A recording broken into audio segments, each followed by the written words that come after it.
Assalamualaikum warahmatullahi wabarakatuh. Welcome back to my channel. Anak-anak, hari ini kita akan membahas tahap pengikhtisaran yang ketiga, yaitu kertas kerja atau neraca lajur atau disebut worksheet. Nah, bagi anak-anak ibu yang belum memahami saldo normal dengan menganalisis transaksi kemudian dimasukkan ke dalam debit kredit, pahami terlebih dahulu itu, karena ketika kalian tidak memahami sama sekali, maka materi sampai detik ini kalian tidak akan mengerti. Seperti itu, pedomannya adalah kalian harus memahami saldo normal dan cara menganalisis debit kredit. Nah, kertas kerja, do you know about kertas kerja? Jadi kertas kerja di sini adalah daftar kolom yang dirancang untuk memudahkan penyusunan laporan keuangan. Setelah kemarin kita membahas AJP, kemudian dibantu oleh kertas kerja, maka akan menciptakan laporan keuangan suatu perusahaan. Nah, jadi seperti ini siklusnya. Tahap kedua yaitu ayat jurnal penyesuaian, kemudian ada kertas kerja.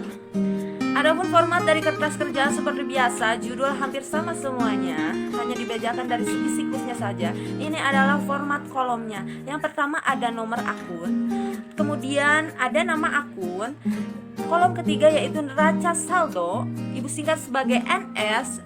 DK yaitu debit kredit. Kolom yang keempat ada AJP, ayat jurnal penyesuaian. Kolom yang kelima ada neraca saldo setelah disesuaikan. Nah, NSD ini berasal dari mana? Dia berasal dari neraca saldo dan AJP. Jadi ketika di neraca saldo debit dan AJP debit, maka di neraca saldo setelah disesuaikan dia ditambahkan. Apabila di neraca saldo debit kemudian AJP kredit, maka di NSSD dia dikurangkan. Begitupun dengan kalau kredit-kredit berarti ditambahkan. Nah, yang selanjutnya kolom laporan laba rugi, dia yang ditulis hanya akun nomor 4 dan nomor 5. Yang terakhir kolom laporan raca. Kalau tadi di laba rugi 4 dan 5, maka di neraca dituliskan nominal, nomor akun 1, 2, dan 3. Next, ibu mencontohkan kertas kerja dari neraca saldo yang kemarin. Hanya saja nominalnya sedikit berbeda. Di sini sudah ada nama akun dan nominal saldo debit kredit. Kemudian ada kolom AJP yang telah kalian buat. Nah, di sini di bagian bawah total neraca saldo ada nomor akun dan nama akun. Dia adalah nomor dan nama akun yang belum ada pada neraca saldo. Jadi ini bagian dari mana? Ketika kalian sudah buat AJP, apabila ada nomor akunnya di bagian neraca saldo, contohnya di kemarin ada perlengkapan, maka kita tidak usah menulis ulang di bawah perlengkapan, tapi tinggal menulis saja nominalnya di sebelah mana, apakah dia di kredit atau di debit. Berhubung dia di kredit, maka kita tulis di kredit. Selanjutnya, kemarin beban perlengkapan tidak ada, maka kita tulis beban perlengkapan, dia debit. Berarti ini sudah balance kan? Ada beban perlengkapan 1 juta debit dan perlengkapan 1 juta kredit. Selanjutnya beban penyusutan peralatan, berhubung di atas tidak ada, maka kita buat kembali. Begitupun dengan akumulasi penyusutan peralatannya. Ini 2 juta di debit dan akumulasi 2 juta di kredit, berarti balance. Kemudian utang gaji di neraca saldo belum ada, dia hanya menuliskan beban gaji, maka kita tulis utang gaji, dia posisinya di kredit, dan yang beban gaji posisinya di debit. Kemudian kita totalkan, nilai AJP itu harus sama. Seperti itu. Nah, cara penulisan nomor akun bagaimana, Bu? Apakah yang di bawah harus sistematis? Untuk nomor akun yang di bawah neraca saldo silahkan tuliskan sesuai dari AJP yang pertama apa, yang kedua apa, dan selanjutnya apa, berarti tidak perlu berurutan.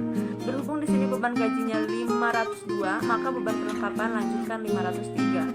Kemudian beban penyusutan peralatan 504. Nah, akumulasi dia akun nomor 1 yang mengurangi harta. Berhubung ini penyusutan peralatan, maka nomor akunnya melanjutkan dari akun peralatan 111, kemudian akumulasi 112. Nah, di sini ada utang usaha, maka utang gaji dia 202. Nah, selanjutnya kolom neraca saldo setelah disesuaikan. Di sini kas 30.500.000, maka kita tulis tetap perlengkapan. Berhubung di sini 5 juta dan di sini di AJP 1 juta, maka 5 juta kurang 1 juta sama dengan 4 juta. Karena di sini debit, di sini AJP-nya kredit. Sewa dibayar di muka peralatan tetap kita tulis. Kemudian utang usaha modal pripe atau private kita tulis tetap. pendapatan jasa tetap, beban air, telepon dan listrik tetap. Nah, beban gaji di sini di neraca saldo 2 juta. Tadi AJP ternyata debit 2 juta, maka ditambahkan 2 juta ditambah 1 juta berarti 3 juta. Karena dia debit.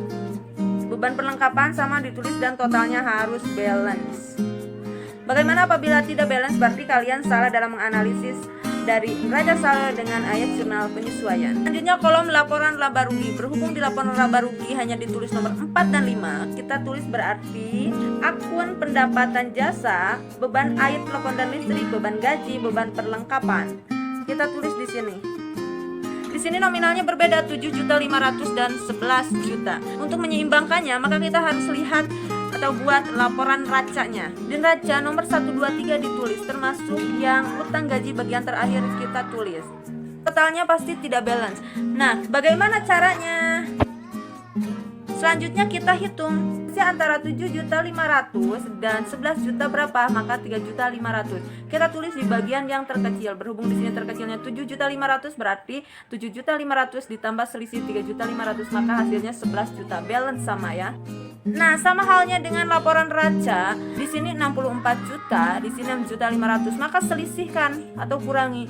Ternyata sama 3.500.000. Kita tulis di bagian yang paling kecil di sini, berarti di bawah 60.500.000, maka totalnya balance 64 juta. Lihat apakah laporan keuangannya laba atau rugi. Berhubung di sini pendapatannya lebih besar, maka selisih 3.500.000 ini dia adalah laba karena pendapatan lebih besar dibandingkan beban.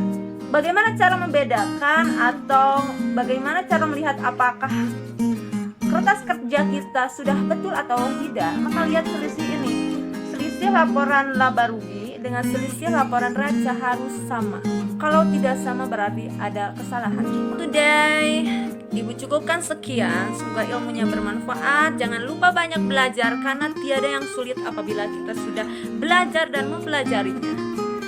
Yakin bahwa kamu bisa. You can do it.